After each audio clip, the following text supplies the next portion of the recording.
Hello guys, welcome to yet another episode of the Kenyan Seeker.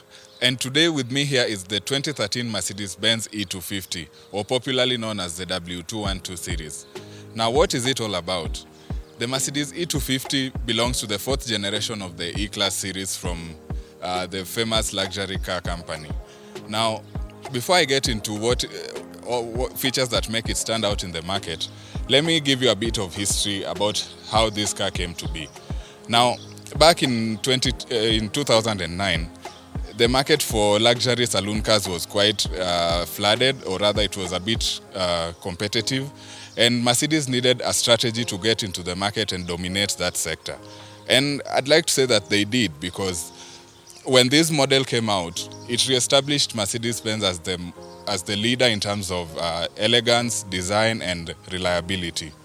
So, this car came in 2009, and that series, the W212 series, lasted between 2009 and 2016.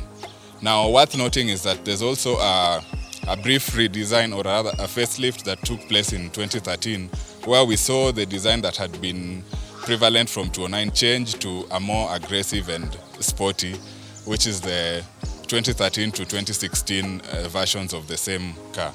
Now, E-Class is the mid-level sort of luxury car that comes from Mercedes after the S-Class, which is like the big daddy of the segment, and also the C-Class, which is like the entry-level car into the whole Mercedes nomenclature.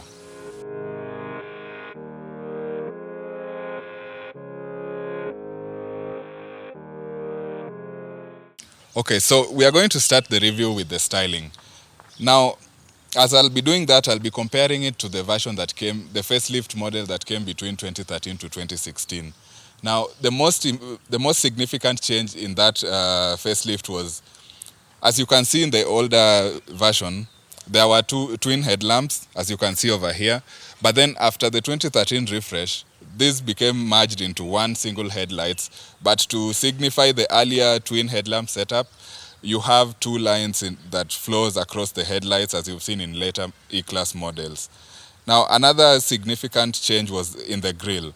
As you can see, this version has a wider framed grille, which runs almost all the way from the other headlights to this side. And in the new E-Class, it has been condensed, or rather it's been made a bit smaller, and the number of stripes that pass through it have also reduced to about 2, depending on the version that you have. Also, what you can't see from here is that there's more space, or rather air intakes, that allows more air to flow into the engine for better cooling and better performance. Also, on the bonnet, you can see these characteristic lines or creases that goes all the way to the windscreen. And there's also the famous Mercedes star right there at the center to remind everyone that you're driving a proper German machine.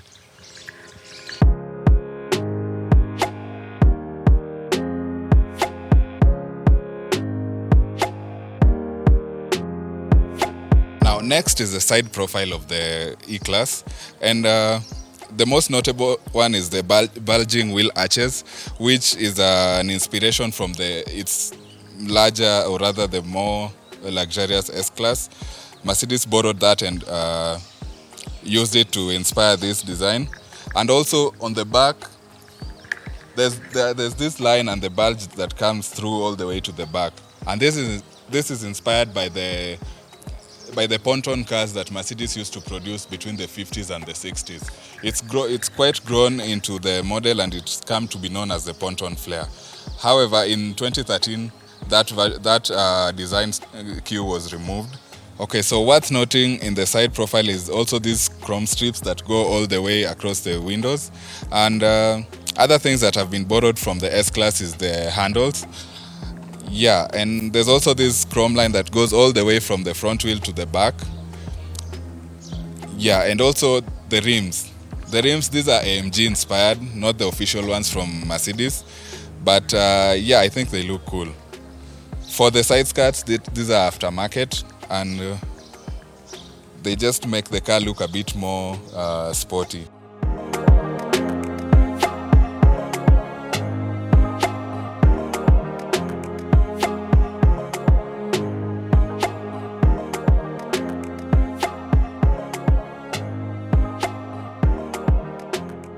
Now for the back profile, we can see the E250 sign embossed, just to remind you the car that you are in.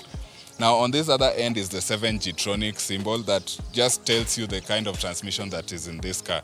Now the 7G-tronic is Mercedes' way of ensuring quicker acceleration from 1 through 7, and also it's a bit more efficient than the 5G-tronic that you'll find in the trim level that's below this one. Now for the tailpipes, you have dual tailpipes that make the car seem just a bit more aggressive. And then the bumper is a bit huge because it's borrowed from the S-Class within the same design generation.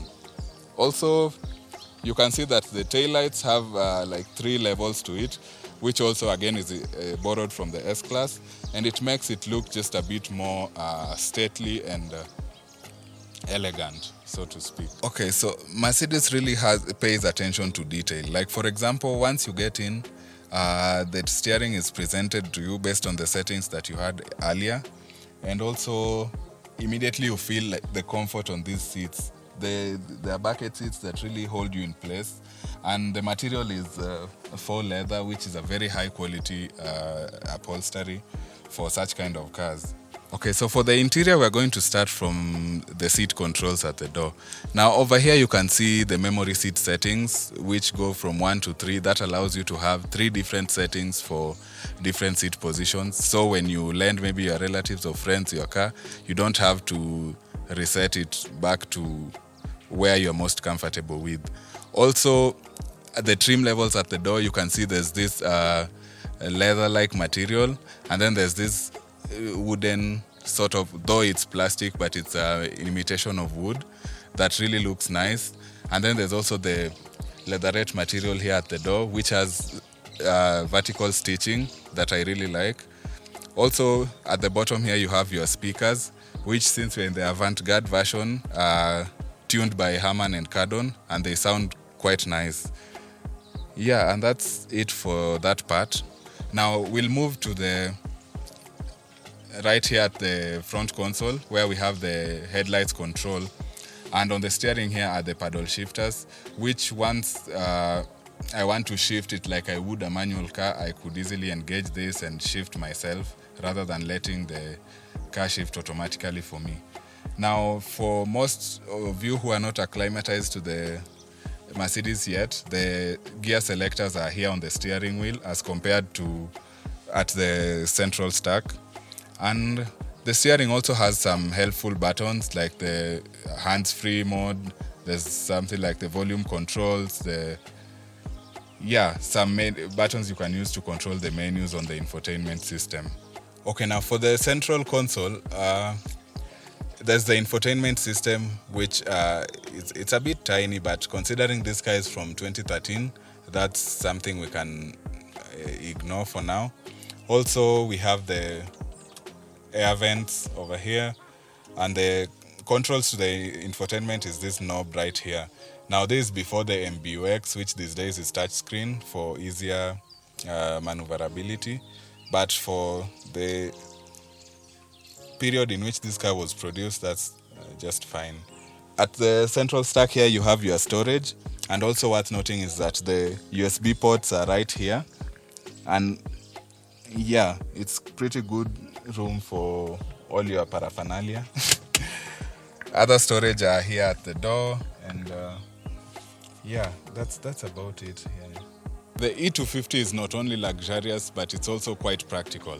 Now for the boot, the space is quite large because you can fit about 2 large suitcases and maybe 2 bags or so. And also you have your spare tire right under the carpet over here, and that should also give you the tools to maybe fix it should you come or suffer maybe an incident. So this being a luxury car, the boot has a soft close feature. You just push it like that and it will do the rest for you.